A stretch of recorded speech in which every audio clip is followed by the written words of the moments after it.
Merhabalar, Yükselli Örgüler kanalıma hoş geldiniz. Bu videoda gene sizden Çanta Turkuaz Instagram sayfama DM'den gönderdiğiniz modellerden birinin daha çalışmasını yaptım. Videosunu çektim. Çok hoşuma gitti. Gerçekten o kadar çok model birikti ki bu arada. Hepsini teker teker yapmaya çalışacağım. Yani videoda da dediğim gibi şu anda bazı koşturmalarımız oldu. Güzel koşturmalar. Ama tabii ki video çekmekten biraz uzak kaldım. Şimdi bunları toparlamaya çalışıyorum. Bu modeli ben gerçekten çok beğendim. Hem boyunu hem başı sıcacık tutan, hem şık hem de örmesi kolay. O yüzden bu videodan da sadece bir tane değil birkaç istek geldi. O yüzden önce bunu örelim istedim. Bir sürü de video var sırada. Bir sürü model var istediğiniz. Onları da zaman içerisinde hepsinden birer ikişer model örmeyi düşünüyorum. Şimdilik önce bunu örelim. Nako'nun süper inci ipini kullanıyorum. %25 yün, %75 premium akrilik. Şöyle 100 gram, 260 metre bilgileri bunlar. Ölçülerden de biraz bahsedeyim. Kolaylık olsun.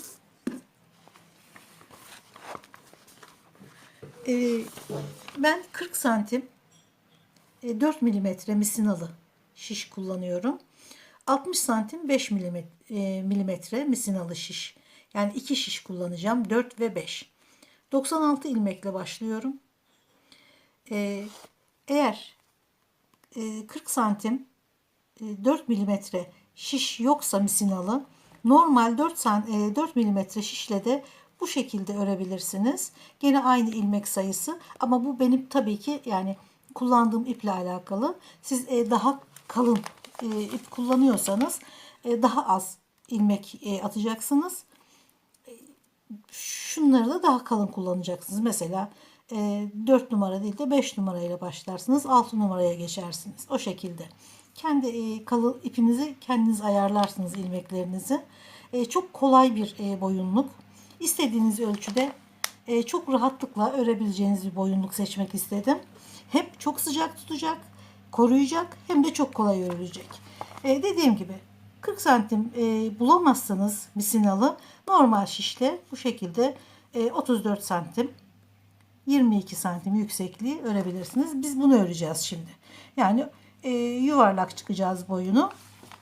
Şöyle tam olarak okunması açısından göründü sanıyorum. Şimdi bu 4 numara 40 santim şiş.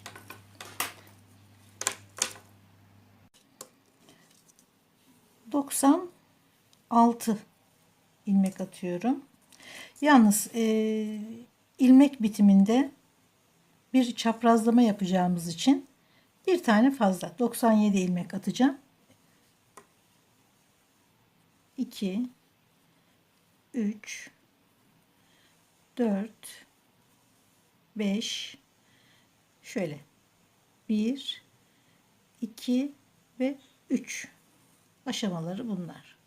Şöyle 1 2 ve 3 bu şekilde bir tane fazla 97 ilmek atacağım.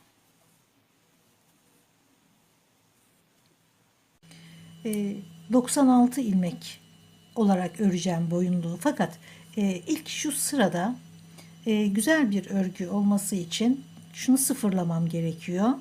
Ne biri üstte ne biri altta kalmasın diye. Tam birbirine eşit gelmesi için o bir tane fazla ilmeği burada kullanacağım. Buradaki yani sağ şişteki bir tane ilmeği sol şişe geçireceğim. Sol şişteki bir tane ilmeği çaprazlayıp boşa çıkaracağım. 96 ilmeğe indi. Ve bunlar da birbirine eşitlendi. Normal örmeye başlıyoruz. Bir düz, bir ters. İsterseniz siz bunu 2 düz, 2 ters de yapabilirsiniz. Size kalmış yani. Nasıl isterseniz. Çok kolay bir boyunluk ama çok şık, çok sıcak tutan, çok da kullanışlı o bakımdan. Böyle bir ters bir yüz örebiliriz. Dediğim gibi isterseniz bu misinalı şiş bana çok zor geliyor derseniz, ama bu 40 santim olduğu için örmesi kolay. Yani 1 metrede ya da 60 santimde örmesi zor. 60 santimi 5 numarada, yani örgünün sayısını arttırırken kullanacağız. Düz şişle kullanabilirsiniz. Arkadan dikiş de olur sadece. O da çok bir şey fark edeceğini sanmıyorum. Ama ben gene orijinalindeki gibi örmeye çalıştım. İnşallah yardımcı olurum bu videoda. Benim çok hoşuma gitti. Çok model baktım. Bu da gene sizin bana gönderdiğiniz yabancı videolardan bir tanesi. Başka modeller de var. Sırada inşallah zaman bulursam. Yani işte bizde de bazı hareketlilikler var bu sıralar. O yüzden videolara biraz ara vermek zorunda kalıyorum. İşte nişanımız oldu, bebeğimiz gelecek filan derken videolarda baya bir aralık olmaya başladı. Onu telafi etmeye çalışacağım. İşte bu şekilde bir ters bir yüz olarak tamamını örüyorum. Evet, 17 santim. Şöyle göstereyim. 17 santim genişliği.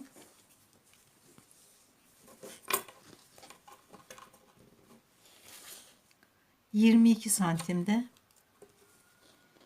uzunluğu oldu. Boyun kısmı bitti. Şimdi kapüşon bölümüne geçeceğiz. O yüzden şuradaki 60 santimlik 5 numaralı şişi takacağız artık örerek. Bu sırada hem 5 ilmekte bir arttırma yapacağız. Bu ilk sırada. Sonraki sıralarda bir bir arttırarak her iki taraftan kapşonu örmeye devam edeceğiz.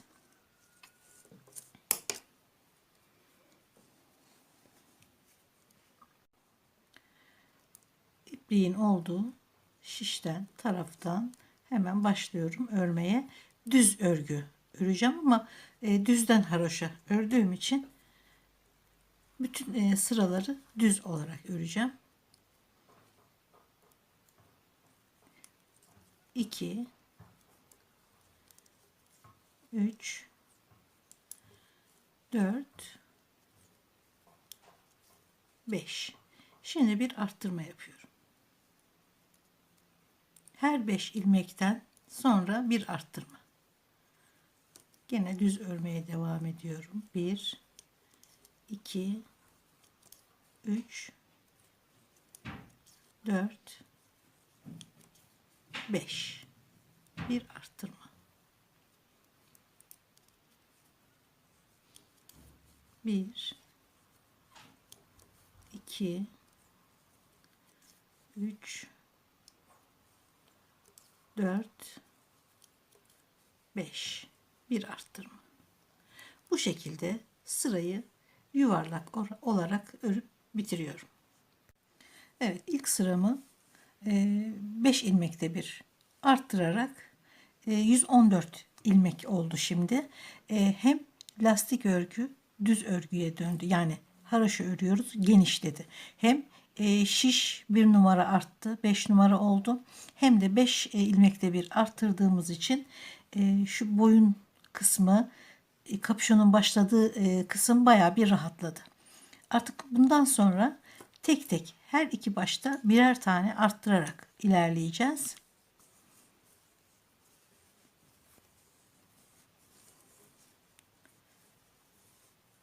Şimdi örgünün diğer tarafındayız. Bir böyle bir böyle öreceğiz. Artık yuvarlak örmüyoruz. Şurası yüzümüzün geleceği bölüm olduğu için yuvarlak değil, gide gele öreceğiz artık. Arttırmaya başlıyorum. Gene düz örüyorum. Bütün sıralar düz örülecek. Bir taneyi alıyorum örmeden. Hemen bir arttırma yapıyorum. Sonrasında bir ilmek örüyorum. Üçüncü ilmek şöyle dibinden örüyoruz. Hemen bu şekilde örmüyoruz. Şu bir alttan batıyoruz. Sonrasında düz örmeye devam ediyoruz.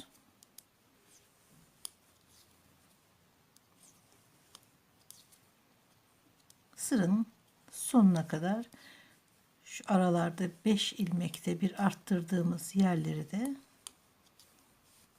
örerek sırayı tamamlayacağız.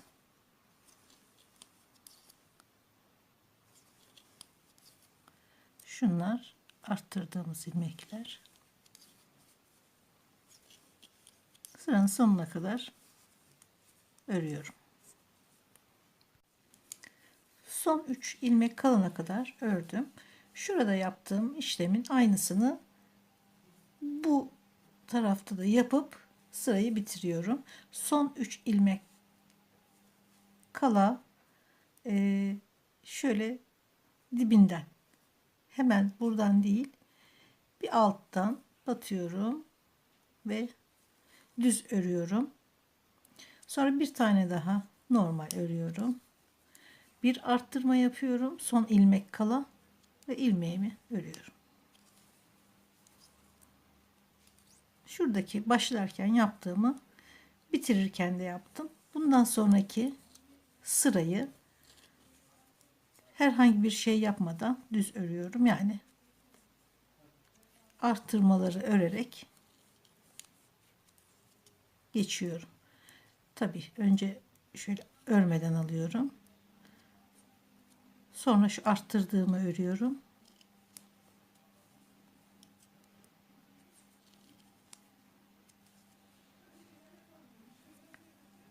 Şurada bir ilmek önce düz battığımız yeri ters örüyoruz. Dipten alıp bir alttan battığım yeri düz alıyorum. Sonra tekrar düz örmeye devam ediyorum.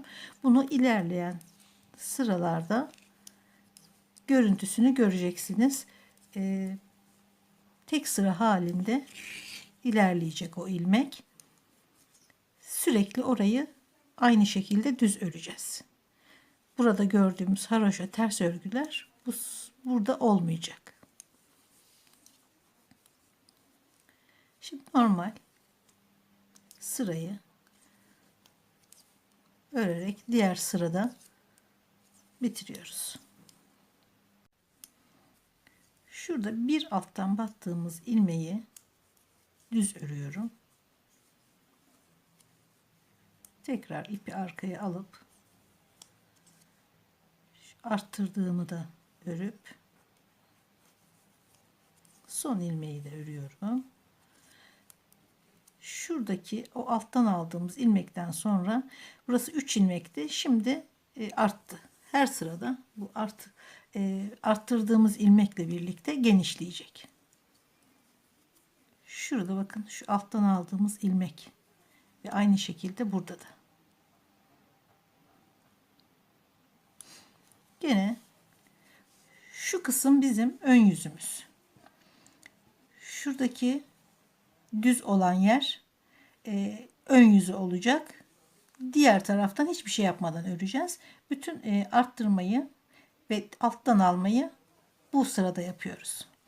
Yani isterseniz siz arka sırada da yapabilirsiniz. Fark etmez. Örmeden alıyorum. Tabii ki bir tane arttırıyorum.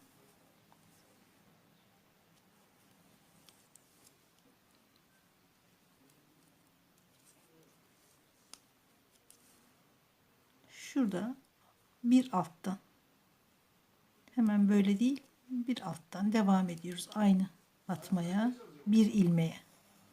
Sonrasında normal örmeye devam ediyorum.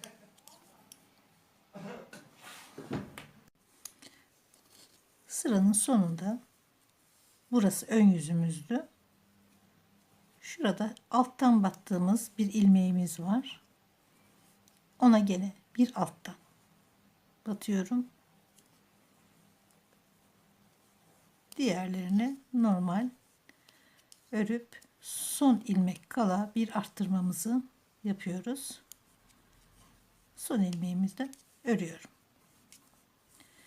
Şimdi çeviriyorum. Burada herhangi bir arttırma yapmıyoruz. Şu arka sırada hiçbir arttırma yapmıyorum. Fakat şuradaki ilmeği bir alttan battığımız düz ilmeği gene düz olarak devam etmesi için burada tersten örüyoruz. Örmeden alıyorum.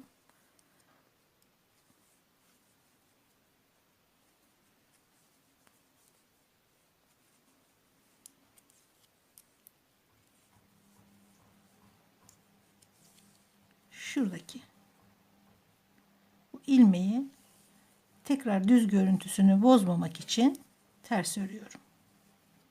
Sonra tekrar ipi arkaya atıp normal örmeye devam ediyorum.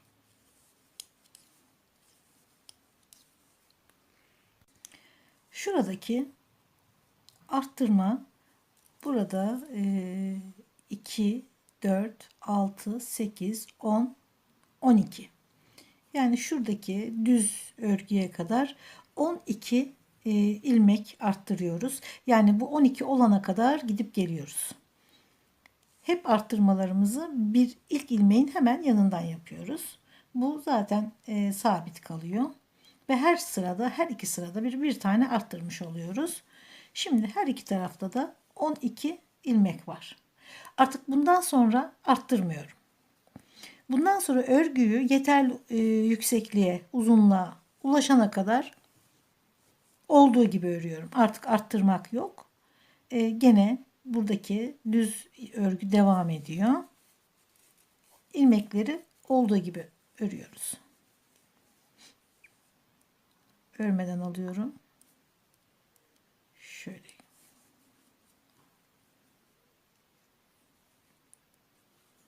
Normal artık arttırmadan 3, 4, 5, 6, 7, 8, 9, 10, 11, 12. Bir alttan. Böyle değil. Bir alttan batıyorum gene. Aynı şekilde örmeye devam ediyorum. Sonra döndüğüm zaman da şurayı, bunun karşılığı olan şu ilmeği ters örüyorum dönüşte. Buradaki görüntü bozulmamış oluyor.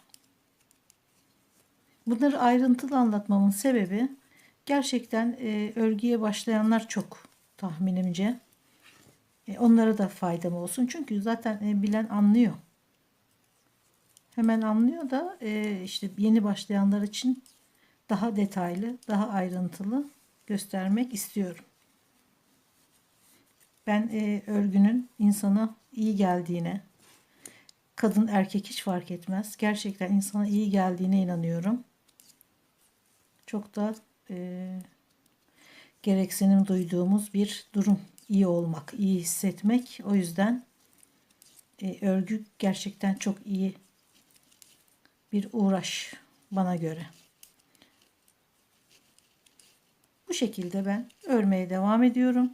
Gerekli yani yüksekliğe ulaştığımda artık kaç santim olur onu ölçeceğiz. Örmeye devam ediyorum. Evet, kapüşon yüksekliği 30-31 santim, gayet normaldir. Şimdi bu şöyle kıvrılıyor. Bu şapkanın ön yüzü. Şöyle kıvrılıyor. Tam karşılıklı tutuyorum. Şuradaki düz örgüyü karşılıklı tutuyorum. Şuraya kadar, düz örgünün yerine kadar birleştirme yapıyoruz. Güzel temiz bir dikiş olacak burada. Çünkü bu tarafa doğru şunun gibi kıvrılacağı için şurada görünen, arada görünen temiz bir dikiş olacak. Bu kıvrılacak. Sonrasında aynı dikişi örgüyü çevirip bu tarafta da yapacağız. Bu tarafta görünen taraf olacak çünkü. Şimdi Şu şekilde tutuyorum. Bu çok güzel bir dikişi. Başka örgülerde de kullanabilirsiniz bu tekniği. İlk ilmeklerde biraz zor olabilir ama sonra gayet kolay. Şimdi şuradaki 12 ve aradaki şu düz ilmeği beraber örüyoruz. Yani 12 artı şu düz ilmeği de dikiyoruz burada. Önce benden taraf olan şişten bir ilmek, hatta çıkartayım şöyle. Sonra karşı şişten bir tane ilmek çıkartıyorum. İlmeklerin çıkmamasına dikkat edelim. Böyle örüyorum. Bir tane bu şişten, bir tane diğer şişten içinden batarak alıyorum ve 3 tane ilmek gözüküyor. Örüyorum. Bir tane bu şişten, bana yakın olandan, sonra diğerinden şöyle aradan batarak örüyorum. Gene bir tane buradan, bir tane buradan. Bunu başka örgülerinizde de yapabilirsiniz. Çok muntazam bir dikiş oluyor.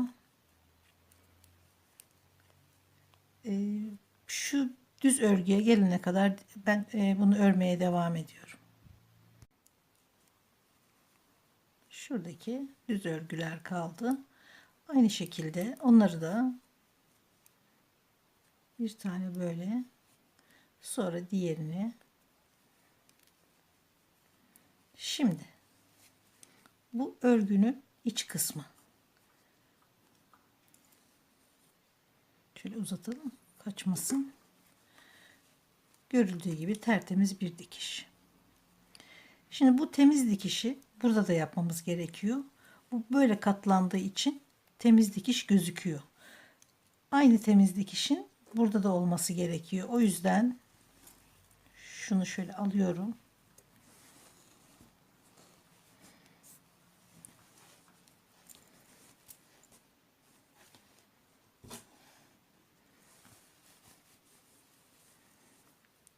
Burada dikişi, aynı dikişi örmeye devam ediyorum. Bu yüzüydü. Şöyle gözükecek çünkü. Şöyle. Şu altı. Şimdi alt buraya gelecek. Düzgün taraf diğer tarafta olacak. Onu denk getireceğiz. Aynı yaptığımı gene burada da tekrarlıyorum.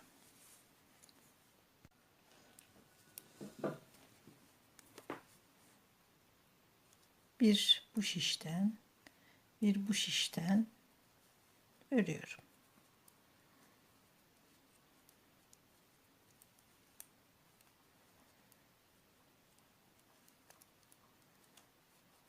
Bu kolay bir örgü, dikiş, örerek dikiş. Pek çok örgümüzde kullanabiliriz. Dikiş hiç belli olmuyor, örgü gibi duruyor.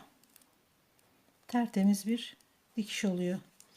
Şimdi ben bunu bitişe kadar bu şekilde örmeye devam ediyorum. Şimdi misinalı şiş kullandığımız için sonlara doğru gelirken kasma oluyor. Ve artık buradan gerisi bu şekilde örülemez. O yüzden şöyle uzun da bırakıyorum kaçmaması için. Sayalım. 2-2 atlayalım şöyle. Her iki taraftan da aynı eşit miktarda ayırarak tam ortayı bulalım. Yani şöyle buradan karşılıklı 2 2 2 2 2 böyle tutalım. Tam karşılıklı ilmekleri tutup tam şurada ortasını bulalım. Tam şu ortada eşit bir adette bırakıp ilmekleri şöyle çekelim ortadan. Şişi rahatlatalım. İlmekleri şöyle öne alıp örmeyi kolaylaştıralım. Bundan sonra rahat bir örgü, dikiş olur sonuna kadar. Bu şekilde.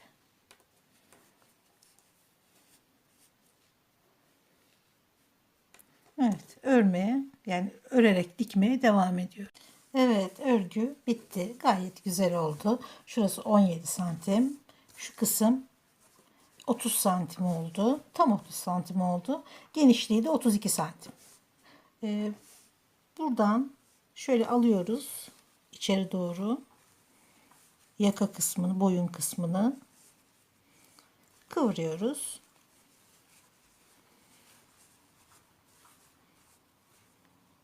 Şöyle kıvrımı dışarıda.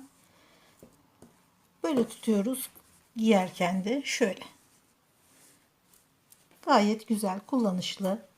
Çok da şık bir kapüşonlu boyunluk oldu. Umarım beğenmişsinizdir. Videolarımı beğeniyorsanız, bundan sonrakilerden de haberdar olmak istiyorsanız beğenmeyi ve abone olmayı lütfen unutmayın. Görüşmek üzere.